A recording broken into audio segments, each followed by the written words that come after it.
Mən Məryəmova Elnarə 2012-ci ildə Respublika xəstəxanasının həkimləri, cərrah Qənimət, burada uroloq var, orada Ceyhun. Ona müraciət elədim, öd kisəmdə olan ağrılarla bağlı. Orada üzdən keçdim, öd kisəmdə daş olduğunu dedilər və əməliyyata ehtiyacı olduğunu dedilər mənə. Oradan sonra məni Newmed adlanan özəl klinika var, ora apardılar, orada əməliyyat aldılar. Əməliyyat vaxtı öd kisəsinin əvəzinə qaraciyərdən gələn, belə deyək, ana xətt, xoledox adlanan bir hissə var orada.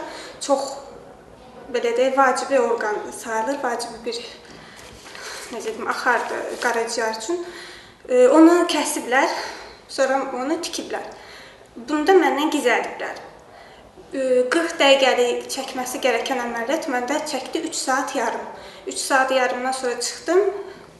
Ailəmə belə dedilər ki, ailəmə və mənə belə dedilər ki, səndə daxili anormallıq var, nə bilim, orada güya ki, öd axarlarında düzgün deyil, hər insanda olması gərəkən kimi deyil, səndə fərqlidir. Mən də harasa 2 ay ərzində mən pasiyadan qalxa bilmədim.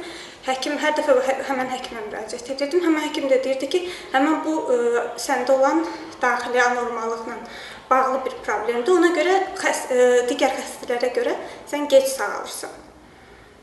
Mən də bu cürlə 2 ay qalxa bilmədim. Borular var idi məndə 2 ay ərzində. Həmən ödün çıxması üçün boru qoyulur insana. Həmən 2 ay ərzində o borular məndə qaldı. 2 ay yarım təxminən. 2 ay yarımdan sonra getdim onları aldıranda. Həkim baxdı, orada mənə kağız vermişdilər.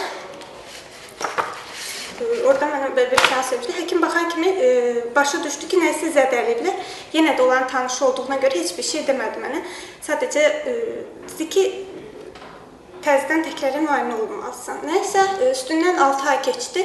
Səhhətim deyim tam olaraq yaxşılaşmamışdı, amma qismən özümü altı müalicələrə görə normal hiss edirdim.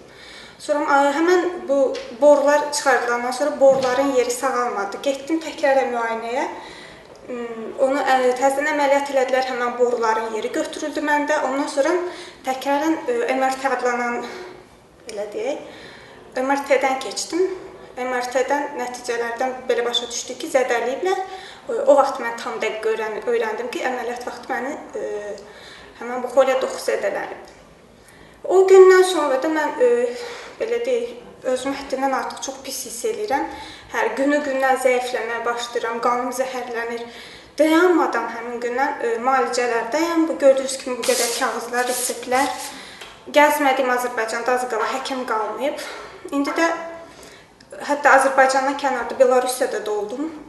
Həmən həkim də zədələndiyimi dedi orada Belarusdakı həkim. Belə, indi təcili əməliyyata ehtiyacım var. Burada da hələm həkim tapa bilmirəm. Yəni, qorxulu əməliyyat olduğuna görə qaraciyərin içində gedən bir əməliyyatdır.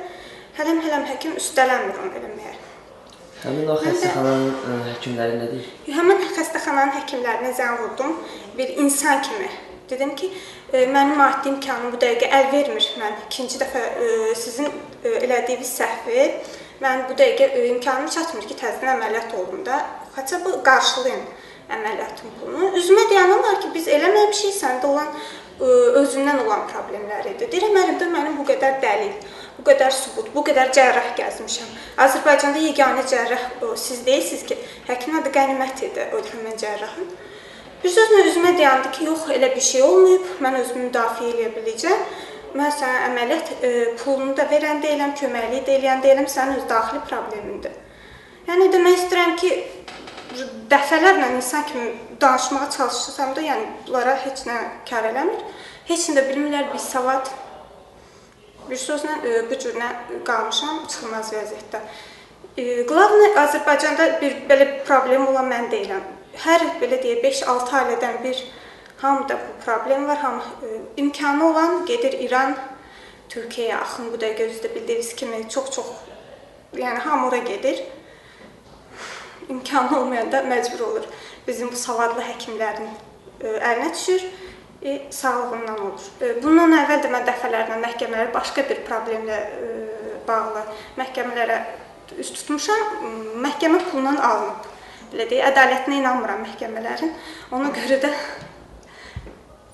yəni çıxış yolum yoxdur. Belə, bilmirəm nə edim.